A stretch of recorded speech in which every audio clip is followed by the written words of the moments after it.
તો આ હીરા સોલંકી કરે એ પુણ્ય અને વરુણ પટેલ કરે એ પાપ. તો એવું નથી, હીરા સોલંકી કરશે તો વરુણ પટેલ કરશે.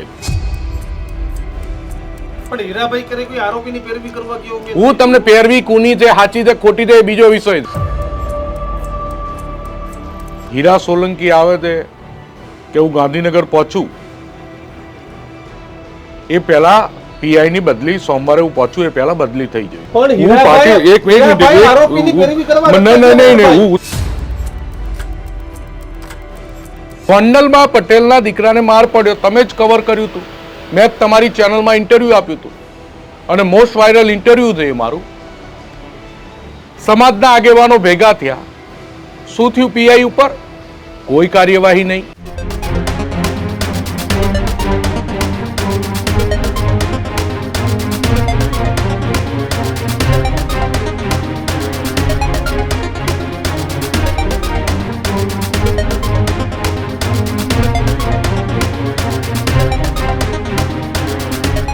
નમસ્કાર, વિશેષ રજૂઆત ગર્જનાત સાથે હું કિશન કાટેલિયા આપનું હાર્દિક સ્વાગત કરું છું અને હું છું દીક્ષિત ઠકરાર. આજના ગર્જનાતમાં વાત કરીશું પાટીદારોના પ્રેશર પોલિટિક્સની.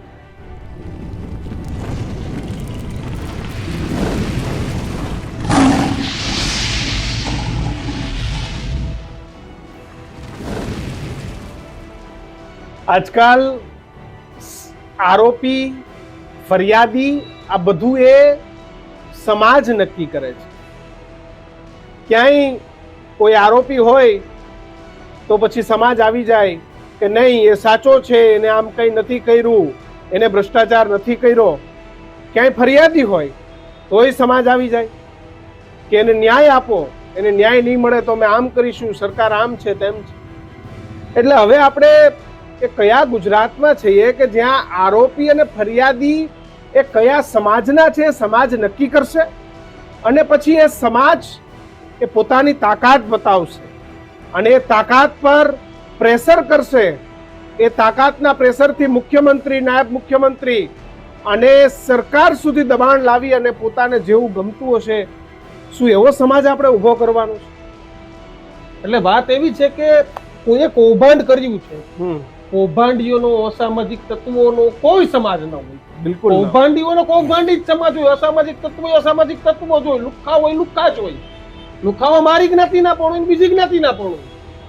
પરંતુ અમારી બાજુમાં અત્યારે બેઠા છે પાટીદાર આગેવાન વરુણભાઈ પટેલ કે જેના પર હજી આરોપ લાગ્યા છે કે જે દેશની સર્વોચ્ચ તપાસનીશ અધિકારી ઈડીએ રેડ કરી અને ધરપકડ કરી, રિમાન્ડ હેઠળ છે એવા એ અધિકારીની પેરવી કરી. વરુણભાઈ કેમ આમ? નમસ્કાર. પહેલા તમે વાત કરી સમાજની, સમાજ જીવનની, સમાજના પ્રેશર પોલિટિક્સની. દીક્ષિતભાઈ, પહેલો હું એક કહીશ, ઇનોસન્ટ ટીલ ગિલ્ટી, આ દરેક આરોપીનો નિયમ.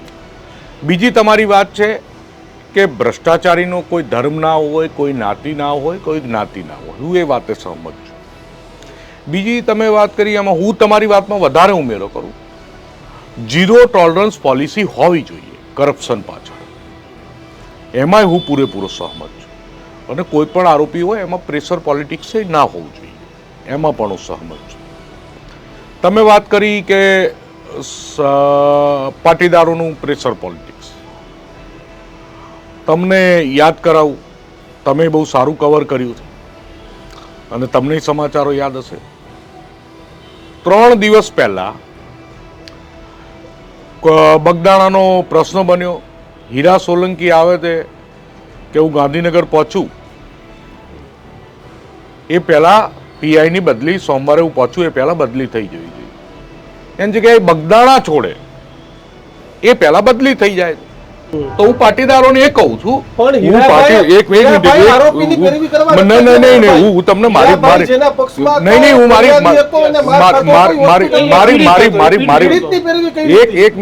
વાત જ પૂરી કરવા માંગુ છું, મને વાત પૂરી કરવા દો પછી તમે કહો. એ બગદાણાની બહાર નીકળે એ પહેલા પીઆઈ ની બદલી થઈ જાય. પછી પુરુષોત્તમ સોલંકી ને હીરા સોલંકી ગાંધીનગર આવે છે સોમવારે. 20 મિનિટમાં એ પીડિત માટે એસઆઈટીની રચના થઈ જાય છે. આ કહેવાય પ્રેશર પોલિટિક્સ અને પ્રેશર પોલિટિક્સનું રિઝલ્ટ. સામે પક્ષે બીજી વાત તમે કરી પાટીદારો તો બિચારા દર્દનાક સ્થિતિમાં છે.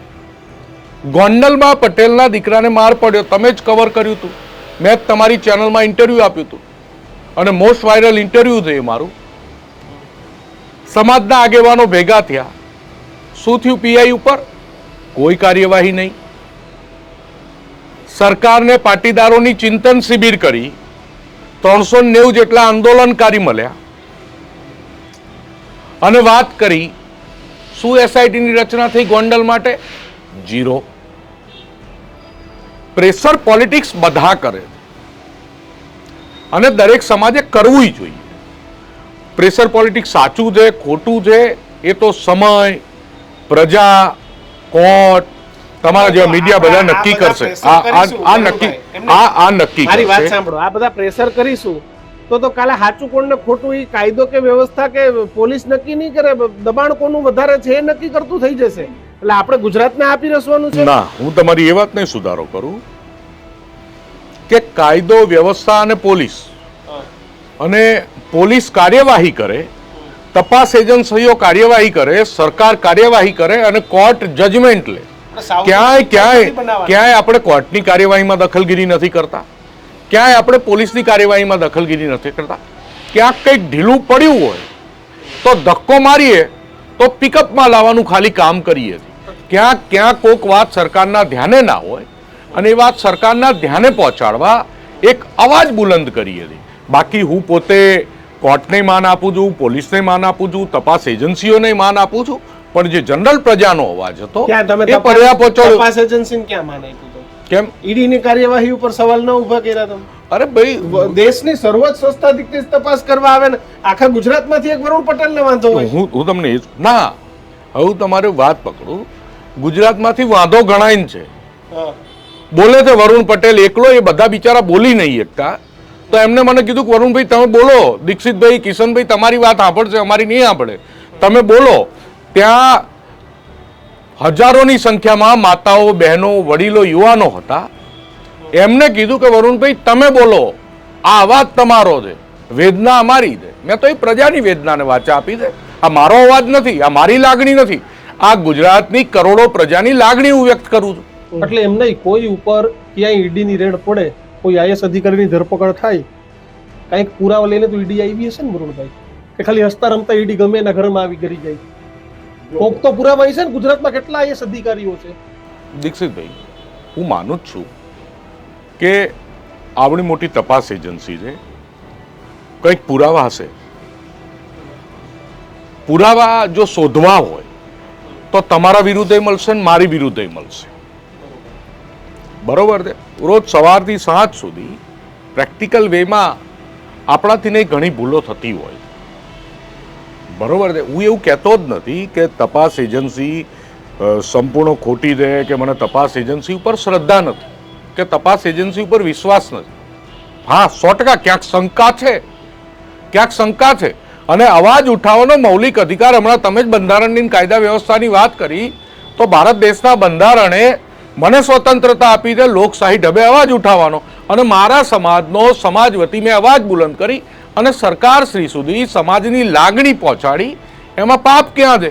એટલે મુસ્લિમ ફરિયાદ ન કરી શકે ઇન્ડિયામાં? કોઈ મુસલમાન હોય તો ફરિયાદ કરવાનો અધિકાર નથી?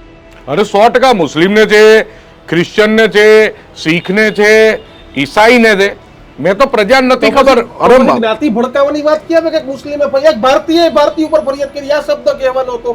એક મુસ્લિમ એક પાટીદાર ઉપર ફરિયાદ કરી, આ શબ્દ જ ક્યાં વરુણભાઈ બોલવાનો? નહીં, હું દેશની મોટી રાજનીતિક પાર્ટીઓ જે રીતે શબ્દ પ્રયોગ કરે છે એવી રીતે હું રાજનીતિક પાર્ટીઓ જોડેથી શીખ્યો કે કયા શબ્દ પ્રયોગથી વાત કરવી.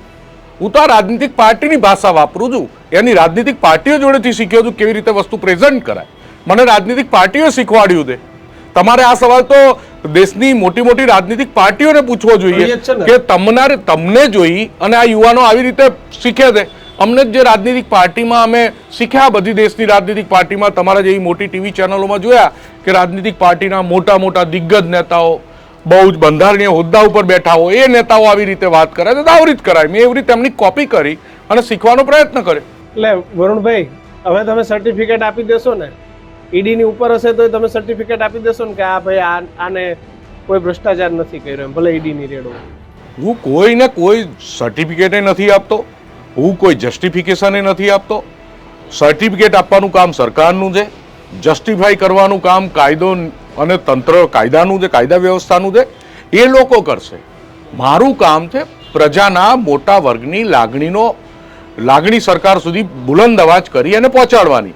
એ લાગણીનો અવાજ બુલંદ કર્યો તો કિશનભાઈ તમે આજે મને પૂછી રહ્યા છો એ પ્રજા વતી, એ પ્રજાના પ્રતિનિધિ તરીકે, જો એ બુલંદ ના કર્યો હોત અને ઘરમાં તૂટીયું વાળીને બીકના મારે બેહી રહ્યા હોત તો શું થાત? તમે ના પૂછત. સરકાર સુધી, તંત્ર સુધી જેના કારણે પહોંચાડવાની છે ત્યાં સુધી અવાજ ના પહોંચ્યો હોત તો મેં તો લોકશાહીના મને આપેલા મૌલિક અધિકારો, જેમ ઈડીને મૌલિક અધિકાર આપ્યા છે કોઈની ધરપકડ કરવાના, એમ મને પણ બંધારણે મૌલિક અધિકાર આપ્યા છે મારી વાત રજૂ કરવાના. મેં એ રીતે રજૂ કરી. પણ વરુણભાઈ, હું તમને એવું કહું કે આઈએસ અધિકારી રાજેન્દ્ર પટેલ હતા, એ પહેલા કે રાજેશ કરીને અધિકારી પણ હતા, ત્યારે તો વરુણ પટેલ ઘરની બહાર મૌલિક અધિકારોની વાર્તા લઈને ના આવ્યા. ત્યારે 5000નું ટોળું ના આવ્યું મારી જોડે, 5000 10,000નું ટોળું ના આવ્યું કે વરુણભાઈ તમે અમારી વાત રજૂ કરો. સ્વયંભૂ લોકો ઘરેથી ટેમ્પો ભરીને, ટ્રેક્ટરમાં બેહીને, ભૂખ્યા ઘરના રોટલા ખાઈને, પોલીસના દંડા ખાવાની તૈયારી સાથે, ધરપકડની તૈયારી સાથે રાજેન્દ્ર પટેલ જિંદાબાદના નારા લગાવતા સુરેન્દ્રનગર જિલ્લાના લાભાર્થીઓ અને અમદાવાદ જિલ્લાના પાટીદારો બે ભેગા થઈને આવ્યા કે આ રાજેન્દ્ર પટેલની ખોટી ધરપકડ થઈ છે. મેં તો એ પ્રજાનો અવાજ રજૂ કર્યો. કેમ કે રાજેશમાં કોઈ બે જણે ના આવ્યું રોડ ઉપર? હજારો લોકો સ્વયંભૂ રોડ ઉપર આવ્યા છે, પોતાના ભાડે આવ્યા, કોઈ ટ્રેક્ટરમાં આવ્યું, કોઈ ચાલતું આવ્યું, અને બપોરે ગરમીથી 2 વાગ્યાથી લઈને 6 વાગ્યા સુધી ત્યાં એ બેહી રહ્યા છે કે ભાઈ આપણા રાજુને ન્યાય મળવો જોઈએ. સુરેન્દ્રનગરની પ્રજા આવી હતી કે 92-93ની કલમ અમે 40 વર્ષથી હેરાન થતા હતા, કોઈ કલેક્ટર કે સરકાર કાર્યવાહી નથી કરતી. આ કલેક્ટરે કલમ હટાવી, એમાં સુધારો કર્યો અને અમારી 40 વર્ષથી હેરાનગતિ મટી. એ ખેડૂતો આવ્યા હતા એની વાત કરો તો હું ગુજરાતના ખેડૂતોનો અવાજ રજૂ કરું તો એમાં પાપ શું છે? તપાસ એજન્સી કોર્ટ નક્કી કરશે. આરોપી છે કે નહીં સાબિત નથી થયું. હું તમને કહું છું કે આરોપી છે કે નહીં, માની લો કે આરોપી સાબિત થાય તો જિંદાબાદના નારા લગાવવા કેટલા યોગ્ય? શું આરોપી સાબિત થાય પુરાવાઓ સાથે તો જિંદાબાદના નારા લગાવવા આરોપી સાબિત નથી થવાના. ઈડીએ કેટલા ગુનેગાર પકડ્યા અને કેટલા આરોપી સાબિત થયા? ઈડી કેવી રીતે કાર્યવાહી કરે તમે જાણો તો હું જાણું છું. બરોબર. બીજી વસ્તુ કે તમે ગુજરાતના નાગરિક છો, હું ગુજરાતનો નાગરિક છું, તમને સમજણ પડે છે, મને સમજણ પડે છે, દર્શકો ખૂબ હોશિયાર છે એમને સમજણ પડે છે. તમને કોઈ અધિકારી પ્રત્યે કઈ કમ્પ્લેન હોય, તમારી ઉપર કરપ્શનની માંગણી કરી હોય તો તમે ફરિયાદ ક્યાં કરવાના? એન્ટી કરપ્શનમાં કે ઈડીમાં? Anti corruption. કોઈને મગજમાં આવશે કે ઈડીમાં ફરિયાદ કરીએ તો ઈડીમાં ફરિયાદ થાય એ મોટું ટ્વિસ્ટ નથી. દિલ્હીની હતી ને, અરે કંપની હતી, દિલ્હીની નહીં, તમારી જોડે ઉત્તર પ્રદેશના અધિકારીએ તમારી જોડે રિશ્વત માંગે છે તો તમે કમ્પ્લેન ક્યાં કરશો? એન્ટી કરપ્શનમાં કે ઈડીમાં? Anti corruption. બરોબર. ઈડીની ઓફિસ જોઈ તમે આવડા મોટા ખ્યાતનામ પત્રકાર છો, કદાચ આ કેસ બન્યો જોઈ હશે. બરોબર. મેં તો જોઈ નથી. આટલી આખા ગામની 14 કરતો ફરું તોય નહીં જોઈ. આશ્રમ રોડ. બરોબર છે ઈડીની. તો બીજા સામાન્ય માણસે ક્યાં ઈડીની ઓફિસ જોઈ તો એની ઉપરથી ખબર પડે કે there is something big, there is something doubtful. વરુણભાઈ, અને પ્રજાને શંકા ઉપજી તો મેં પ્રજાનો અવાજ રજૂ કર્યો. હું સવાલ કરું, તમે એવું સાબિત કરવા માંગો છો કે પાટીદારો સાથે અન્યાય થાય છે? તમે ગોંડલનો દાખલો આપ્યો કે ગોંડલમાં આ ઘટનાક્રમ ન થઈ. આની પહેલાના ઇન્ટરવ્યુમાં પણ મારો તમને સવાલ હતો, મારો તમને આજે સવાલ છે કે ગુજરાતના મુખ્યમંત્રી પાટીદાર સમાજમાંથી આવે છે. એ સિવાય ઋષિકેશભાઈ પટેલ, જીતુભાઈ વાઘાણી, કૌશિકભાઈ વેકરિયા, પ્રફુલભાઈ પાનસેરિયા અને હજુ પણ કમલેશ પટેલ અને હજી મને એકાદ બે નામ યાદ નહીં કે હું તમને કહું કેન્દ્રમાં મનસુખભાઈ માંડવિયા. બરોબર.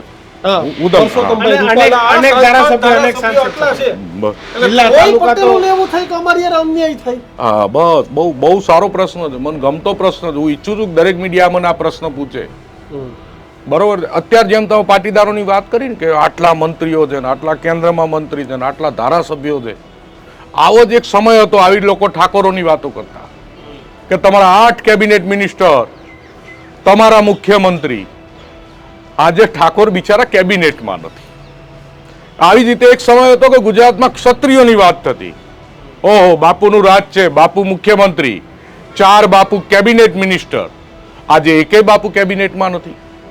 એક સમય એવો હતો ગુજરાતમાં અને દેશમાં એવી વાત થતી કે દેશની રાજનીતિની દિશા કોણ નક્કી કરશે? તો બ્રાહ્મણો નક્કી કરશે. ગુજરાતની રાજનીતિની દિશા કોણ નક્કી કરશે? બ્રાહ્મણો નક્કી કરશે. ગુજરાતને ચલાવશે કોણ? તો ભૂદેવો ચલાવશે. બ્રાહ્મણો મુખ્યમંત્રી હતા, 4 કે 6 કેબિનેટ મિનિસ્ટર હતા. એની જગ્યાએ આજે એકેય કેબિનેટ નથી. મને દેખાય છે, મારી દૂરંદેશીથી મને દેખાય છે કે જો પટેલો જાગશે નહીં તો આની આ દશા ઠાકોર જેવી, ક્ષત્રિય જેવી, બ્રાહ્મણો જેવી પાટીદારોની આવવાની સોગઠા ગોઠવાઈ રહ્યા છે. એ સોગઠા હું વિખી રહ્યો છું, કોઈ ગોઠવી રહ્યું છે, હું વિખી રહ્યો છું. કોણ ગોઠવે છે? 30 વર્ષથી ગુજરાતમાં ભારતીય જનતા પાર્ટીનું શાસન છે વરુણભાઈ. હું રાજકીય, હું સત્તાની રાજનીતિની વાત નથી કરતો, હું રાજનીતિની વાત તમે કરું. મારી વાત સાંભળો, રાજનીતિની જ વાત કરું છું. આજ ભારતીય જનતા પાર્ટીએ પહેલા મુખ્યમંત્રી કેશુભાઈ પટેલને બનાવ્યા. આજ ભારતીય જનતા પાર્ટીએ આનંદીબેન પટેલને સીએમ બનાવ્યા. આજ ભારતીય જનતા પાર્ટીએ ભૂપેન્દ્રભાઈ પટેલને ચીફ મિનિસ્ટર બનાવ્યા. આજ ભારતીય જનતા પાર્ટીએ નીતિનભાઈ પટેલને ડેપ્યુટી સીએમ બનાવ્યા. આજ ભારતીય જનતા પાર્ટીએ આરસી ફળદુને પ્રદેશ અધ્યક્ષ બનાવ્યા, પરસોત્તમ રૂપાલાને, મનસુખ માંડવિયાને. તમે નામ આવો તો કેટલાય નામો છે. કોઈ તમે એવું કહો છો કે ભાઈ આ ભારતીય જનતા પાર્ટી કે કોઈ રાજનીતિના સોગઠા પાટીદારોને અલગ કરવા માંગે છે? પહેલું હું સ્પષ્ટતા કરું, અહીંયા હું વાત ભારતીય જનતા પાર્ટીની નથી કરતો. સાંભળો, ભારતીય જનતા પાર્ટીએ કેશુભાઈ પટેલને મુખ્યમંત્રી બનાયા ખરા, પરિસ્થિતિ બદલાઈ, મુખ્યમંત્રીમાંથી હટાયા ખરા. પરિસ્થિતિ પછી ઓકે થઈ, સામાજિક રાજકીય, ફરીથી આનંદીબેન પટેલને મુખ્યમંત્રી બનાયા ખરા, આનંદીબેનને મુખ્યમંત્રી પદેથી હટાયા પણ ખરા. કેના કારણે હટાવ્યા હતા? હું તમને એનો જવાબ એનો જવાબ આપું, પૂછો. આંદોલન જ મુખ્ય કારણ હતું. અને આજે પાછા ભૂપેન્દ્ર દાદા સીએમ છે, તા તમે પાછા આંદોલન કરવા નીકળ્યા. કાલ ઉઠીને કદાચ કોઈ બદલાવ આવશે, ઇતિહાસમાં તો આ જ લખાશે. દીક્ષિતભાઈ, દેશનું અને ગુજરાતનું પોલિટિક્સ છે ને, એક બંધ રૂમમાંથી 25 જણ ચલાવતા હોય. એમાં કઈ વરુણભાઈ આંદોલન કરે અને દીક્ષિતભાઈ આંદોલન કરે અને મુખ્યમંત્રી બદલાય એવું હોતું નથી. તમને મોડું સમજાણું. હું તમને એ જ કહું, આનંદીબેન મુખ્યમંત્રી પદે નથી રહેવાના એ વર્ષ પહેલા નક્કી હતું. એ એડમિનિસ્ટ્રેશનની, પાર્ટીની, દેશની, રાજ્યની પરિસ્થિતિને આધીન રાજનીતિક પાર્ટીઓ નિર્ણય લેતી હોય છે. આ 100% એમાં બદનામ અમને કરવામાં આવ્યા.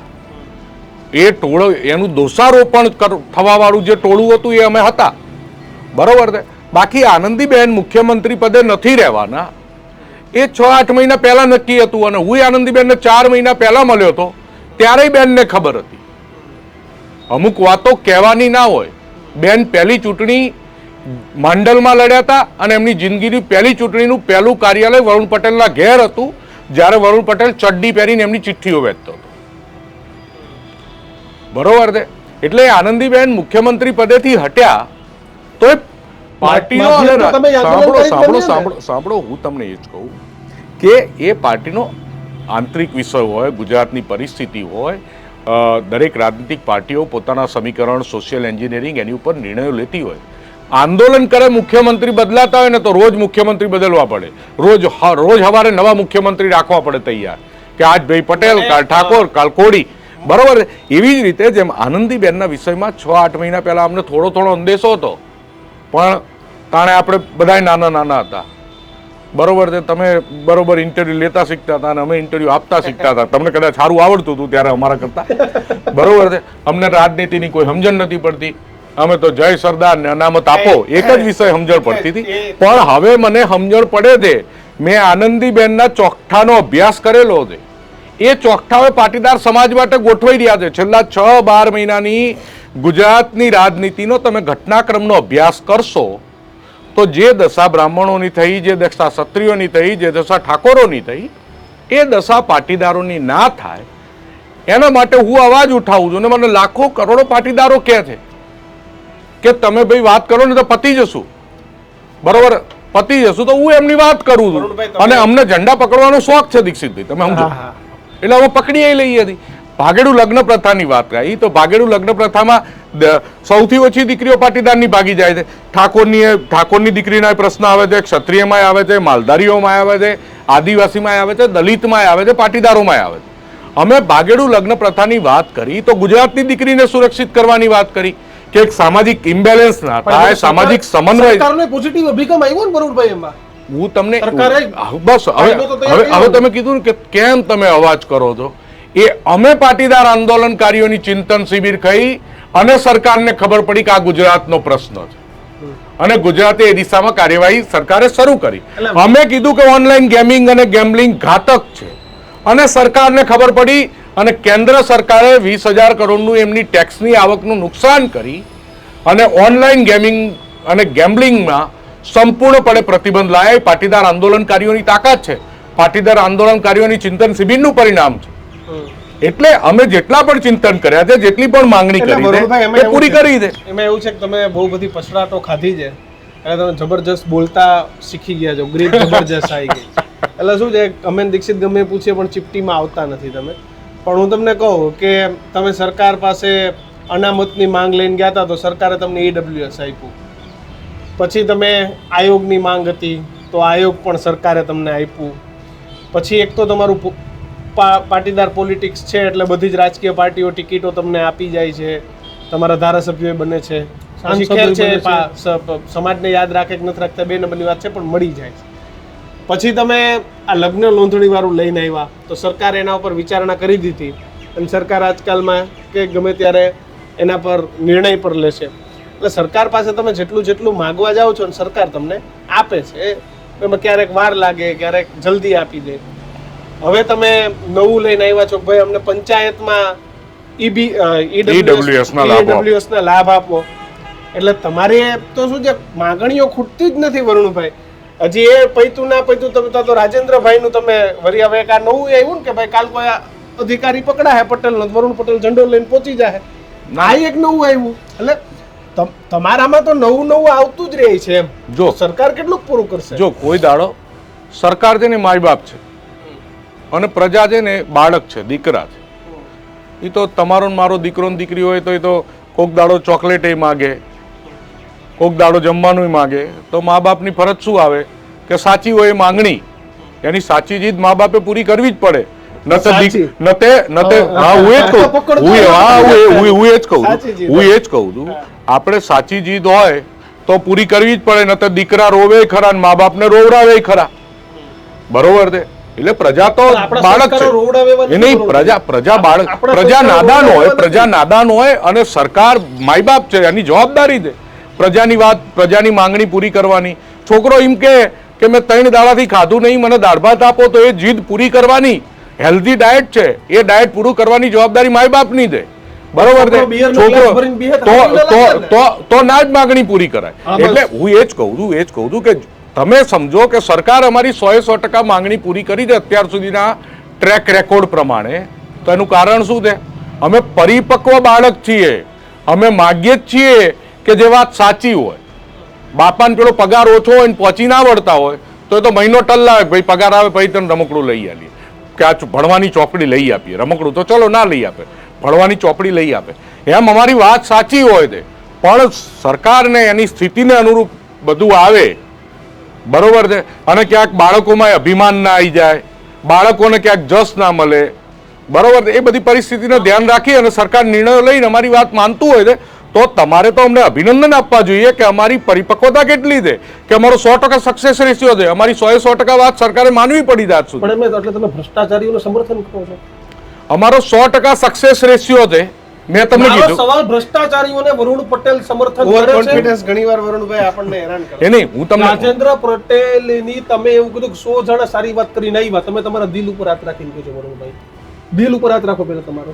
અને હું કહું રાજેન્દ્ર પટેલે 1 રૂપિયાનો ભ્રષ્ટાચાર નહીં કર્યો, ક્યારે એની એક સત્તાનો રૂપિયાનો દુરુપયોગ પૈસા નહીં નહીં લીધો. લીધો. નહીં, હાથ રાખો, હાથ અરે હું તમને એમના વગર હાથ રાખે હું મુફત માણસ છું ભાઈ. હા. બરોબર છે. હું એમાં કહી જ દઉં, ગુજરાતના જેટલા કલેક્ટર છે રાજેન્દ્ર પટેલ સહિત, એ બધાએ ક્યાંક ને ક્યાંક 1 રૂપિયો લીધો હશે.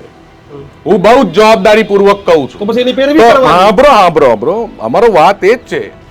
ન્યાય એક માણસ માટે અલગ ને બીજા માણસ માટે અલગ ના હોવો જોઈએ. જો રાજેન્દ્ર પટેલે રૂપિયો લીધો ને રાજેન્દ્ર પટેલના ઘેર ઈડીની રેડ પડે તો દીક્ષિતભાઈ લિસ્ટ બહુ લાંબુ છે, બહુ તૈયાર છે, 4 જણનું પુરાવા સાથેની યાદી છે. બરોબર છે, હું મર્યાદામાં છું, હજુ હું મર્યાદામાં છું. આ તો ખાલી શું છે, ટ્રીઝર છે. હું મર્યાદામાં છું. મેં ત્યારે કીધું હતું કે કોકે અમારો શર્ટનો ખાલી ખૂણો ખેંચ્યો છે, હું ચેટલાઈના કપડા ઉતારી લઈશ. હું મર્યાદામાં છું. કોને ધમકી આપો? લાગતા વળગતા દરેકને અમારો મળશે તો તમારાય મળશે. આ એકદમ ક્લિયર કટ સેન્ડ. તમે મને ભ્રષ્ટાચાર કરવાનો તમે મને સાંભળો, તમે મને જાતિવાદી કહો તોય મને કબૂલ છે, હું જાતિવાદી છું.